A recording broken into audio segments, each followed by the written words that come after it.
Hey guys, Jalen here, and I was just playing a Badwater match that really got me thinking, enough to spit out my ideas here, my thoughts. So, to set the stage, in this Badwater match, we're on red, and we'd already played a couple of matches and gotten destroyed in this same pattern. Okay, so we're on red. Blue team has these two pro spies. And when I say pro spies, I mean like Mr. Paladin on crack. These guys are phenomenal. And they're on the enemy team. I give them full props. I don't think any accusations necessary. Uh, maybe, but like they were good. They were really good. And they were just destroying us. Like their carts just flying down the track because we can't stop them because our entire line gets decimated by these spies constantly. And so we did our due diligence and we tried, balancing out the team and, doing more spy checking and, checking our backs kind of thing. And me as a medic, you can imagine how painful that was getting up to, 80, 90% Uber constantly and just out of nowhere. Turn around, nobody there. Turn back, I'm dead, kind of thing. So, yeah, it was painful. So my team collectively decided, okay, half the team's going pyro. That's, you know, not not a really bad idea. We're kind of subjecting ourselves to some more pain there if they figure it out, but we'll give it a shot. Sure enough, half the team goes pyro. I think like 6 or 7 people.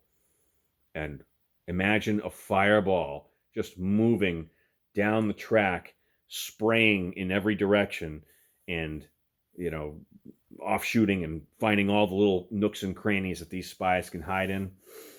And we made their lives miserable, and we won. I can't believe it, but we won.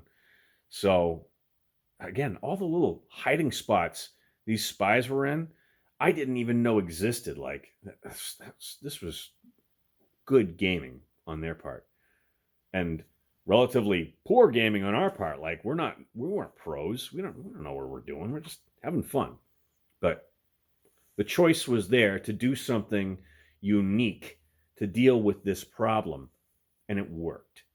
Okay, not always going to work, but in this situation, it worked, which got me thinking.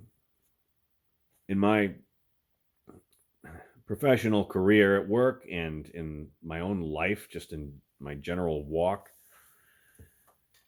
it reminded me that there always seems to be two options. There seems to be the, one option to get good and white knuckle it out and just power through and try to force a victory that way, or the other option is to give up and perish and lose the battle. But often there's a third option that we don't consider, that we don't even think of. And my message here is, if you've got spies jamming up your life and causing problems in a variety of areas of your life, don't just think of it as, well, I can either do the conventional thing and beat it this way, or, well, I give up. I gotta lose. I'm not going to win this battle. There's often, very often, a third option that is not so obvious, it's not so apparent, and it's just crazy enough to work. And you can see this throughout history. I mean, imagine David versus Goliath. If David, in all conventional wisdom, would have said, well, David's two options are to either go charge into battle with his sword, or in Saul's armor, going to fight Goliath, in which case he would have gotten crushed, or just to give up and run away, in which case Israel loses. But instead, there was the third option of grabbing the stones from the brook, the 5 stones from the brook, and just slinging one into Goliath's forehead. Or we'll move forward in history here. Solomon, King Solomon, when the 2 women were bringing him the baby, they brought him the baby, and one said that, well, she stole my baby in the middle of the night, and they couldn't figure out whose baby it was, and so they brought it to Solomon for judgment. Solomon could have said, okay, give it to her. Or he could have said, well, no, give it to her. Instead, he found a third option that was real wisdom. And he said, you know what? Cut the baby in half, and each of you gets half. And that's when the real mother, who knew she was the mother, said, no, don't do that. Just give her the baby. That's fine. Just give her the baby. And that's how he knew who the real mother was. Again, another example. When the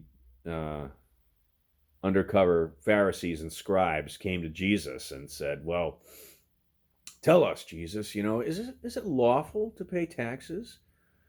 Should we pay taxes to the government? And, they're trying to trap him. Because if he says, his 2 options are to say, no, you shouldn't pay taxes, in which case he's instantly a rebel and a rioter, and he's going to be arrested before his time. Or, yeah, totally, give the government your money, whatever, in which case he loses his following. And, instead, he said the third option that was not apparent to anyone, where he asked for a denarius, or whatever the coin was at the time, and he held it up, and he said, tell me, whose image is on this coin? And they said, Caesar's. And he said to them, well, render unto Caesar what is Caesar's, and render unto God what is God's. And that was just out of left field, and they were blown away. So, moral of the story, I think if you find yourself in a situation where you're getting harassed by spies in your life, metaphorically, there may seem to be only 2 ways of dealing with it, but look for that third way. Look for that pro gamer move way. And, go for it, and no harm in trying. Cheers.